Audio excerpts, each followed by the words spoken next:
Udah dengar dia.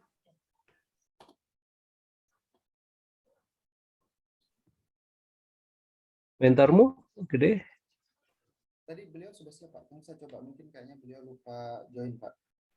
Ya, biasanya tinggal klik join-nya, belum diklik, nggak mau masuk ya.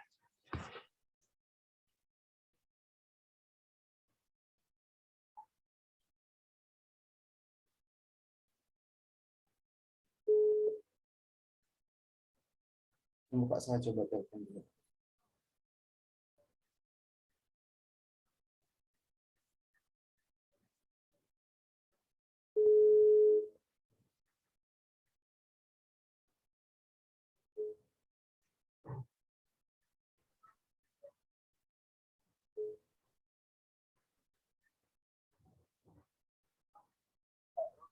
Halo, Pak, Bapak minta ada mohon diklik, Pak, join breakout-nya.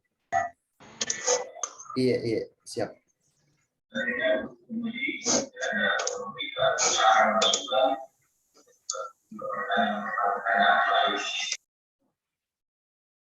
Ya, sudah ada Pak Marsonnya dan Pak Gede. Selanjutnya saya silakan ke Pak Sigit. Terima kasih, Pak. Baik, terima kasih. Assalamualaikum warahmatullahi wabarakatuh. Selamat pagi menjelang siang. Salam sehat untuk kita semua. Oke, terima kasih yang terhormat Pak Marson atas pendampingannya sampai dengan saat ini. Yang saya hormati Pak Rian sebagai penguji, kita akan ikuti ujian aktualisasi dari Saudara Gede Edi. Tahapannya sama dengan waktu ujian rancangan dulu, nanti Gede Edi presentasi, saya berikan waktu paling lama 10 menit saja, sehingga fokus pada apa yang dilakukan dan hasilnya apa. Kemudian setelah itu saya mohon tanggapan testimoni dari mentornya, dan setelah mentor baru ke penguji. Baik, untuk menyingkat waktu, silakan Gede langsung presentasikan apa yang sudah Anda kerjakan selama 1 bulan terakhir ini. Silakan. Saya terima kasih, Pak. Izin share PowerPoint, Pak.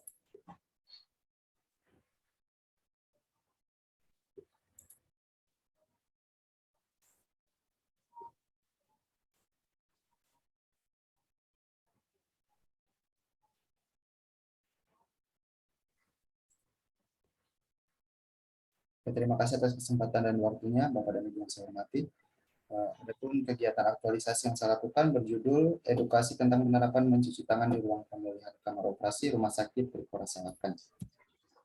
Di sini isunya adalah banyaknya keluarga pasien yang tidak mencuci tangan ketika masuk di kamar operasi, sedangkan gagasan pemecahan isunya adalah meningkatkan pemahaman keluarga pasien untuk mau menerapkan mencuci tangan. Kegiatannya ada 3. Yang pertama adalah persiapan, yang kedua adalah menata peralatan, dan yang ketiga sendiri adalah edukasi keluarga pasien. Ini tahap kegiatan yang pertama, Pak, persiapan media edukasi.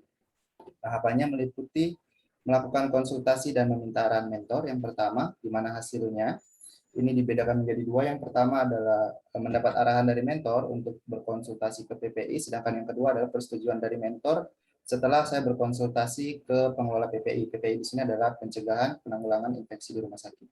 Kemudian tahap kegiatan yang kedua adalah koordinasi dengan PPI terkait dengan materi apa yang akan dibuat di dalam poster dan video. Hasilnya adalah digunakan cara mencuci tangan yang sesuai dengan apa yang menjadi SOP rumah sakit, dikolaborasikan dengan Permenkes nomor 27 tahun 2017. Kemudian yang ketiga itu adalah membuat poster edukasi. Hasilnya adalah tersedianya poster dibedakan menjadi 2, yaitu menggunakan cuci tangan dengan menggunakan air bersih, sedangkan yang kedua adalah cuci tangan dengan menggunakan hand sanitizer. Tahap kegiatan yang keempat adalah membuat video edukasi. Hasilnya hasilnya adalah video edukasi siap untuk digunakan. Kemudian kegiatan yang kedua, menata perlengkapan mencuci tangan, di mana yang pertama adalah tahap pertama adalah melakukan koordinasi dengan bagian aset rumah sakit mengenai ketersediaan bahan-bahan untuk mencuci tangan, meliputi hand sanitizer dan sabun. Hasilnya penulis mendapatkan sarana tambahan untuk penggunaan hand sanitizer dan sabun di rumah sakit. Kemudian yang kedua adalah memasang hand sanitizer dan perlengkapan mencuci tangan lainnya. Di sini hasilnya sudah tertata dan rapi, di mana hand sanitizer, kemudian perlengkapan mencuci tangannya tertata dan rapi dan siap untuk digunakan oleh pasien. Kemudian yang selanjutnya adalah memasang poster mencuci tangan. Di sini hasilnya poster dipasang di bagian depan, kanan, dan kiri. Di mana untuk mencuci tangan dengan sabun diletakkan di sebelah kanan, sedangkan untuk sanitizer di sebelah kiri ada gambar contohnya. Jadi keluarga pasien yang akan masuk bisa langsung melihat karena sejajar dengan lapang pandang dari pengunjung pasien, yaitu sejajar dengan mata. Kemudian selanjutnya adalah memasukkan file edukasi itu sendiri ke dalam file yang ada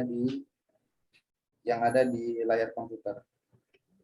Kemudian selanjutnya tahap kegiatan ketiga, edukasi keluarga pasien, itu ada 6 tahapan. Yang pertama adalah melakukan koordinasi dengan tenaga kesehatan lainnya. Di sini meliputi bidan, perawat, kemudian dokter anestesi, dan dokter spesialis. Hasilnya penulis mendapat dukungan dari teman-teman tenaga kesehatan lainnya. Kemudian tahap selanjutnya adalah memutar video cuci tangan. Ini dilakukan secara terus-menerus, Pak, dari tanggal 20 sampai dengan tanggal 7. Kemudian monitoring dan mengarahkan keluarga pasien untuk mencuci tangan. Jadi kita monitor, jadi hasilnya di sini masih ada keluarga pasien yang lupa untuk mencuci tangan sehingga perlu diarahkan untuk mencuci tangan. Kemudian tahap selanjutnya memantau cara mencuci tangannya apakah sudah benar atau belum. Apabila masih ada kekurangan maka akan diberikan contoh mencuci tangan yang benar. Hasilnya ada beberapa keluarga pasien yang masih belum bisa mencuci tangan dengan benar sehingga butuh bimbingan langsung dari perawat yang ada pada saat itu di ruang pemulihan. Kemudian yang selanjutnya adalah monitoring dan evaluasi kegiatan mencuci tangan. Jadi setelah dilakukan kegiatan ini, di 3 hari terakhir itu dilakukan monitoring. Apakah cukup berhasil penggunaan poster dan video ini untuk penerapan mencuci tangan. Ternyata dari kegiatan itu masih terdapat 4, dari keseluruhan kegiatan masih terdapat 4 keluarga pasien. Hanya 4 keluarga pasien yang tidak mencuci tangan, dan itu pun hanya membutuhkan sedikit arahan. Kemudian yang terakhir adalah melakukan hasil aktualisasi kegiatan kepada mentor. Hasil yang didapat, hasil yang diperoleh adalah kita menyampaikan laporan-laporan dan lampiran-lampiran serta checklist kunjungan pasien kepada mentor terkait dengan kegiatan selama aktualisasi. Kemudian ini manfaatnya, mungkin tidak dulu. Kemudian kesimpulannya Pak dari seluruh kegiatan. Oke, saya rasa sudah cukup untuk presentasinya. Kesimpulan kita akan diskusikan nanti pada sesi tanya jawab. Mentornya gede kok hilang ya sepertinya. Iya Pak, ini beliau ada menelpon saya lagi Pak, dibilang katanya jaringan. Oke ya, kalau begitu kita langsung bisa loncat saja. Kalau tidak ada, kalau kita tunggu sesaat. Kalau memang bisa masuk, saya minta tanggapan dari mentornya. Ini Pak, saya sedang telepon ini Pak, saya coba. Oke. Baik. Sambil Tidak menunggu, apa-apa. mungkin kita langsung loncat saja ke penguji, Pak Dian ya. Oke. Oke. Oh, Baik, Pak, terima kasih. Saya kirim ID-nya Pak. Siap. Terima kasih banyak Pak Coach. Bismillahirrahmanirrahim. Assalamualaikum warahmatullahi wabarakatuh. Yang kami hormati Pak Coach, Pak Sigit Totok, kemudian yang kami hormati Ibu Endang, yang mengawal dari BKPSDM Kabupaten Bangkep, yang kami hormati Pak Igede Edi. Apa kabar Pak Gede? Kabar baik Pak. Oke, mentornya baru mau masuk lagi atau bagaimana? Baru mau masuk lagi Pak, soalnya tadi. Oke, baru mau masuk lagi, nanti iya, saja. siap. Kalau umpamanya itu biar saya selesai dulu, nanti Pak mentor yang jadi putar ke belakang. Ya, Pak Gede, ini bagus sekali apa yang sudah diusung Pak Gede, tapi ada beberapa hal yang ingin kami klarifikasi.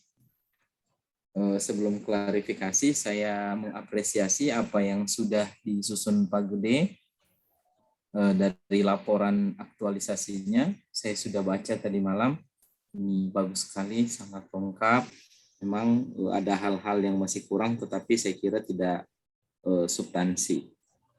Baik Pak Gede, yang ingin kami klarifikasi dari Pak Gede yaitu mengenai isu.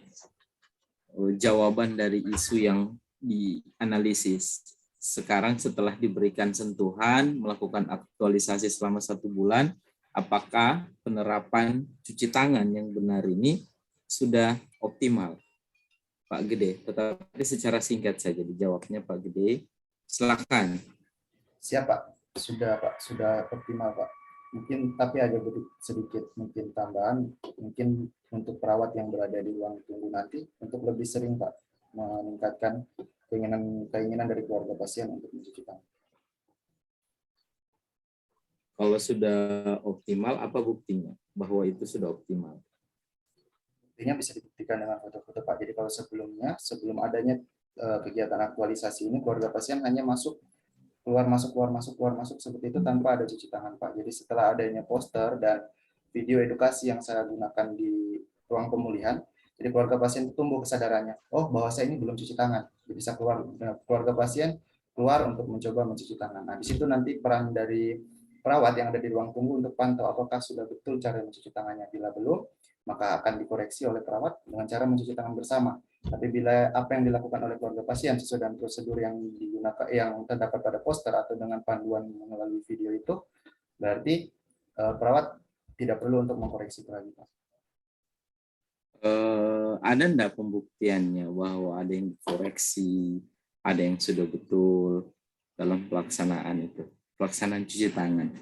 Siapa? Untuk yang dikoreksi ada, Pak. Saya sudah siapkan videonya, Pak. Kalau di Oh, sudah disiapkan videonya, enggak perlu. Siap. Nanti tinggal dikirimkan ke saya, nanti saya nonton secara pribadi. Terima kasih banyak kalau sudah disiapkan videonya.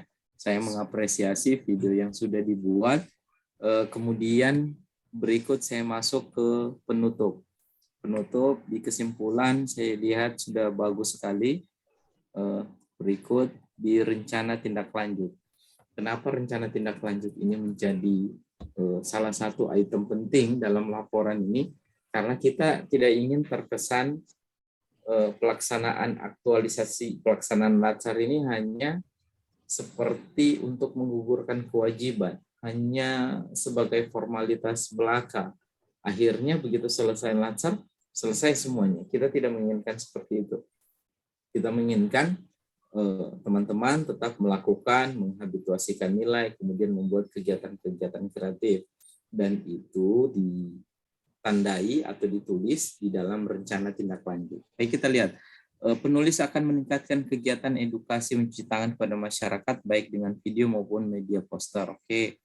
Melanjutkan kegiatan melatih nakes lainnya untuk meningkatkan keterampilan menjalin kerjasama lintas program demi kelancaran program edukasi mencuci tangan, menambah sarana dan prasarana kegiatan mencuci tangan dan tetap melaksanakan evaluasi mencuci tangan. Baik, saya koreksi mulai dari poin 4, menambah sarana dan prasarana. Saya kira itu tidak perlu, itu biarkan menjadi ranah mentor untuk menambah sarana prasarana. Yang kita lakukan adalah hal yang kita bisa. Jangan sampai mau buat rencana tindak lanjut menyusahkan diri sendiri, menambah sarana dan prasarana.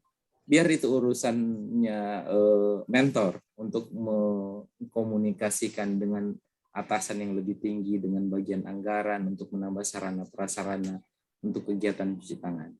Yang kita lakukan yaitu kegiatan yang memang betul-betul yang bisa kita lakukan sangat konkret, kemudian bisa terukur.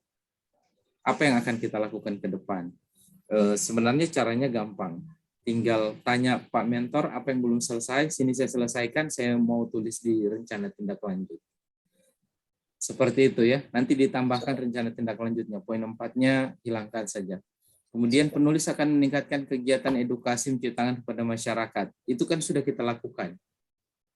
Mau ditingkatkan seperti apa lagi? Mau ditingkatkan saya kira harus, tapi tidak usah ditulis di rencana tindak lanjut, kan sudah kita lakukan, dan itu memang harus berjalan. Kemudian melanjutkan kegiatan melatih nakes untuk meningkatkan keterampilan dalam mencuci tangan. Saya kira nakes-nakes ini sudah jago-jago untuk mencuci tangan. Seperti itu. Jadi kalau melatih nakes untuk mencuci tangan saya kira tidak perlu. Cari hal yang lebih apa ya? Lebih bermanfaat lagi. Ya, yang lebih bermanfaat lagi seperti itu. Nanti ditambahkan di rencana tindak lanjut, Pak Gede. Oke, siap. seperti itu Pak Gede. Saya kira cukup mentornya, belum masuknya. Belum, Pak. Saya coba. Belum. Baik. Saya kira saya sudah cukup. Nanti tinggal penambahan di rencana tindak lanjut, Pak Gede. Berikut kami kembalikan ke Pak Coach. Terima kasih. Baik, terima kasih Pak Kabid, Pak Rian atas masukannya. Gede, tolong direvisi tindak lanjutnya. Kegiatannya jelas, baik apa yang dilakukan, waktunya juga harus jelas. Operasional, melakukan apa, kapan. Nah itu. Dan kalau bisa melanjutkan itu bisa, tetapi dengan cara lain. Melanjutkan dengan cara lain boleh. Tapi kok cuma lebih meningkatkan itu sama itu sebetulnya itu ya.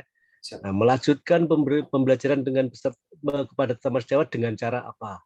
Terus kapan? Siap. Lebih bagus 3 sampai dengan 4 saja. Coba diperiksa kembali, yang kurang operasional dijadikan yang lebih operasional. Tugas yang kedua, sampai dengan sekarang mentornya belum muncul. Iya, Saya Pak. usul Pak Penguji, Pak Kabit, bagaimana kalau ini gede kita tugaskan untuk membuat video testimoni dari mentornya, kemudian Mentor, dikirim betul. penyelenggara. Nah, Betul. supaya cepat Setuju, waktunya. setuju. Oke, kalau setuju, tugas kedua berarti gede buatkan rekaman video dari mentornya yang memberikan tanggapan mentor terhadap aktualisasi yang Anda lakukan. Buat 5 sampai dengan 10 menit. Jangan juga terlalu panjang. Ya, singkat saja. Mungkin 5 menit cukup. 3 sampai 5 menit. Kalau 3 terlalu pendek. 5 menitan lah, sekitar 5 menitan lah kira-kira ya. Siap, Pak. Yang bisa memberikan gambaran tentang apa statement, tanggapan atau testimoni dari mentor saudara terhadap kegiatan ini. Ya, kirimkan ke penyelenggara, ke evaluator, dan nanti teruskan ke penguji oleh evaluator. Siap. Oke, saya itu tugas kedua. Itu tugas pertama, nanti mau revisi tindak lanjut. Kedua, mengirimkan video testimoni dari mentornya ya. Kemudian setelah dilakukan perbaikan, komunikasi dengan evaluator untuk tindak lanjutnya laporan seperti apa, diupload di mana, dengan format seperti apa ya. Oke, saya rasa itu yang harus dikerjakan. Masih ada PR buat Anda. Terima kasih. Ya, Terima kasih, Pak. Ya, sukses untuk gede. Kita tutup sekian dulu. Assalamualaikum warahmatullahi wabarakatuh. Saya kembalikan ke Pak Ikram. Silakan Pak Ikram. Ya, terima kasih Pak Sigit.